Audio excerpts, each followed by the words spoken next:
Neden okula gideriz? Çünkü birileri okula gitmediğimiz zaman hayatta kalamayacağımızı söyler. Çünkü birileri okula gitmediğimiz zaman istediğimiz şekilde yaşayamayacağımızı söyler. Toplumda dışlanacağımızı, fırsatlara erişimimizin düşeceğini, istediğimiz insanlarla evlenemeyeceğimizi ve istediğimiz kalitede hayatımızı sürdüremeyeceğimizi söyler. Kısmen haklı oldukları taraflar mutlaka mevcuttur. Ama işe böyle bakıyorsak neden bütün bir eğitim hayatımızda hiç mali eğitim almıyoruz? Bildiğiniz gibi öğrendiğimiz tüm bilgileri eğer paraya dönüştürmezsek bu öğrendiğimiz bilgilerin kendi hayat kalitemize pek de bir faydası olamıyor. İnsanın hayatı kendi hayatını idame ettirebilmesinden geçer. Ve o idame ettirebilmek için de ihtiyacı olan en önemli şey paradır. Diyorum ya, eğitim sisteminin en büyük sorunu mali eğitim vermemesidir. Oysa günümüz dünyasında zengin veya yoksul, akıllı veya akılsız tamamıyla bir enformasyon bombardımanının içindedir. Bu enformasyon bombardımanından sağ kalabilmek için de mali eğitime ciddi olarak ihtiyaç duyuyoruz. Nasıl biri olduğumuz, zengin olmuşuz, fakir olmuşuz, akıllı olmuşuz, akılsız olmuşuz. Hayatta kalmamız için şu an tek ihtiyacımız olan şey mali bilgidir. Çünkü bildiğiniz gibi bir enformasyon çağında yaşıyoruz. Her yerden bir bilgi yüklemesi var. Bu bilgi çuvallarının içerisinden ihtiyacımız olan bilgiyi nasıl bulacağız? Bu bombardımanı nasıl ihtiyacımız olan bilgiye çevireceğiz? Bu ancak mali eğitimle olur. Mali eğitim olmazsa enformasyon bizler için yararlı bilgiye dönüşemez. Mali bilgi olmazsa mali güçlük çekilir. Mali bilgi olmazsa insanlar kandırılır. Bir hisseyi en düşükten alırım, en yüksekten satarım diye düşünülür. Bir ev alırım, o benim aktif varlığım diye değerlendirilir. Yani yüksek enflasyonda hala para biriktirilir, hala yastık altında döviz yapılır. Ya da altın alarak zengin olunacağı düşünülür.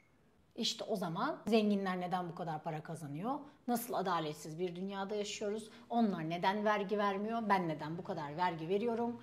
Diye hayıflanır durursun.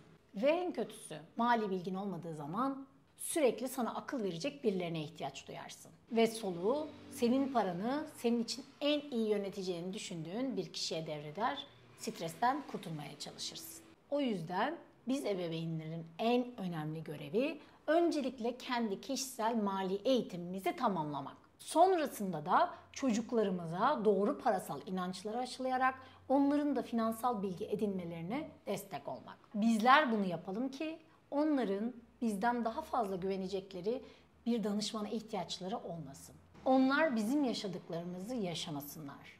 Evet, bizim ailelerimiz bizlere iyi baktılar. Bize nasıl hayatta kalacağımız konusunda birçok destekte bulundular.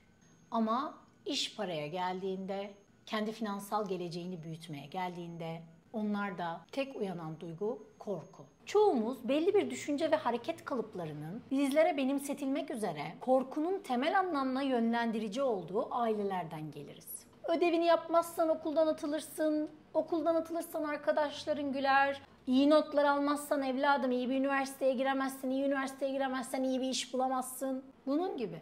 Şimdi iyi eğitim görmüş, bunun sonucunda iyi bir maaşla çalışan ya da devlet memuru olmuş bir ailenin çocuklarına vereceği tavsiyeler çok belirgindir. Yavrum der, öncelikle git, güzel notlarını al. Sonra sağlam, kendine güvenceli bir iş bul. Böylece de hiç parayı düşünmeden hayatın boyunca huzur içinde yaşa. Sanki o kavramda risksiz bir hayat sürdürmek, paranın psikolojisini taşımadan yaşamak, o sorumluluğu almadan yaşamak hayattaki en güzel şey. Para aradan çekilirse mutlu insanlar ortaya çıkacak. Onun önceliğine kişi düzenli maaş alacak, yan gelirleri olacak, izinleri ve benzeri şeyler olacak ve iş güvencesi olacak. Bu çok önemli. Çünkü korktuğu şey ne? Parasız kalmak. Riskli bir hayat yaşamak, paranın stresini taşımak. İyi eğitim görsün ya da görmesin fark etmez. Yaşamı deneyimlerle yaşamış bir aileye gelse çocuğuna ne diyecek? O da diyecek ki okula git, mezun ol, yatırım fırsatları ara, kendi işini kur, işini büyüt, kendi hayalin, yaşamın ve istediğin şekilde paranı kazan ve kendi hayallerin uğrunda o paralarını harca. Aynı eğiticiler de böyle. İyi eğitim görmüş kişiler genelde para sevgisinin kötü olduğuna inanıyor. Aşırı kar elde ediyorsan açgözlüsün diyor. Ne kadar para kazandığını sorduğunda yüzü kızarıyor. Tepki verirken bile yani yüksek de kazansa bundan utanç duyuyor, düşük de kazansa bundan utanç duyuyor. Her konuşmasında para benim için önemli değil. Para benim için ikinci derecede. Benim hayatımda paraya yer yok gibi böyle para üstünden mesajlar veriyor. Sanki para sahibi olduğunda bunların karşısında mısın? Hayır, onda da değilsin. Ama onun için fark etmez. Parayı konuşmak bir karalama. Yani anlayacağınız böyle bir sistematik bakıştan geldiğimiz için biz bir türlü parasal kanatlarımızı açamıyoruz. Açamadığımız için de uçamıyoruz. Oysa o kanatlarımız var bizim. Bilgi çağının eşiğindeyiz. Bu çağ bizlere eski oranla çok daha fazla mali fırsatlar sunuyor. Eğer bir aile zenginliği mali özgürlükle tanımlarsa, bireysel özgürlükle tanımlarsa, bunun ne kadar önemli olduğunu hisseder ve çocuğuna bunu aşılarsa, çocuğuna en doğru bakış açısını sunmuş olur. Ömrünü para için çalışarak geçir. Sonra da paranın önemsiz olduğunu savun. Bu saçmalığı çocuğundan uzak tutar. Evet, hayat paradan daha değerlidir ama o hayatı istediğimiz gibi yaşayabilmemiz için de paranın hayati şekilde öneme sahip olduğunu bilmemiz gerekir. İnsanın bir günde kaç saat olduğu belli. Bir ayda kaç saat olduğu belli. Bir yılda belli. Ömrü boyunca kaç saat olduğu 3 aşağı 5 yukarı belli. Yani biri için çalıştığınız zaman alacağınız saat ücretinin sınırı belli. O zaman niçin para için çalışasınız? Sınırınız belli. Ya da madem o kadar saat çalışabiliyorsun, neden bu çalışmayı kendi lehine çevirmiyorsun? Neden parayı ve başkalarını kendin için çalıştırmayı öğrenmiyorsun? Böylece sen de kendi sevdiğin işleri yapmak, hayatının getirilerini arttırmak ve mutlu olmak için serbest kalırsın. Ben böyle mali öğütler verirken hep şunu düşünüyorum. Bir sıfırdan büyüktür. Yani hiç mali öğüt vermemektense makul oranda mali öğüt vermek her zaman iyidir. Ama çocuklarınızı yetiştirirken de, kendi mali fikirlerinizi oluştururken de lütfen kendi bilgi dağarcığınıza güvenin, onlara dayanak alın. Özellikle mali konular gerçekten çok riskli konulardır. Bu konuda kendi bilgilerinize güvenirseniz o riski minimum hale getirirsiniz ve bu işten kazancınızı maksimum seviyeye çıkarırsınız. Sizin lehinize, sizin avantajınıza en iyi çalışacak kişi yine sizsiniz. Çünkü ne zaman mali bilgileriniz yerli yerine oturur, o zaman karşınızdan aldığınız tavsiyenin iyi mi, kötü mü olduğunu net öğrenirsiniz. Fakat burada önemli bir nokta var.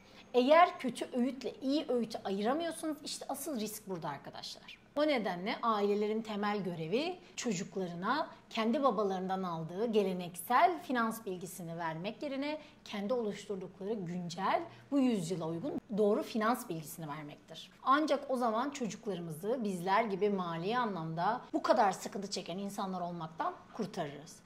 Bildiğiniz gibi çocuklar söylenenlerden çok yapılanlara odaklanır. Eğer siz doğru finansal öğütler içeren bir aile yapılanmasına giderseniz, doğru bilgiyle bu aile sisteminizi, finansal sisteminizi oturtursanız çocuklarınız da uygulamalı olarak doğru bir finansal aile sistemi nasıl olur görmüş olur.